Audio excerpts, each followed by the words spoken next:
સત્યની સાથે જનતાનો અવાજ। આપ જોઈ રહ્યા છો 24 ન્યૂઝ નેટવર્ક। તાજા સમાચાર, ઝડપી અપડેટ અને સચોટ માહિતી 24 ન્યૂઝ નેટવર્ક સમાચાર સૌથી પહેલા।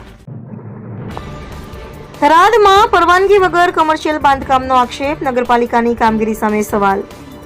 થરાદ નગરપાલિકાની પાછળ આવેલા રહેણાંક વિસ્તારમાં પરવાનગી વિના કમર્શિયલ બાંધકામ થઈ રહ્યું હોવાનો મુદ્દો સામે આવતા નગરપાલિકાની કામગીરી અંગે સવાલો ઊભા થયા છે। મળતી માહિતી મુજબ સંબંધિત બાંધકામ માટે નગરપાલિકામાંથી કોઈ પણ પ્રકારની મંજૂરી લેવામાં આવી નથી। આ અંગે નગરપાલિકાના જવાબદાર અધિકારીઓનો સંપર્ક કરતા તેમણે પણ જણાવ્યું હતું કે આ બાંધકામ માટે નગરપાલિકામાંથી કોઈ પરવાનગી આપવામાં આવી નથી।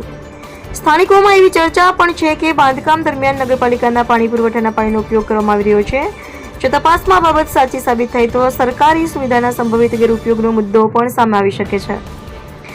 અધિકારી દ્વારા પરવાનગી ન હોવાની પુષ્ટિ છતાં બાંધકામ ચાલુ રહેતા નગરપાલિકાની દેખરેખ અને કાર્યવાહી અંગે પ્રશ્નો ઊભા થયા છે। સ્થાનિકોએ સમગ્ર મામલે તાત્કાલિક તપાસ હાથ ધરી નિયમોનો ભંગ કરનાર સામે કાયદેસરની કાર્યવાહી કરવાની માંગ કરી છે।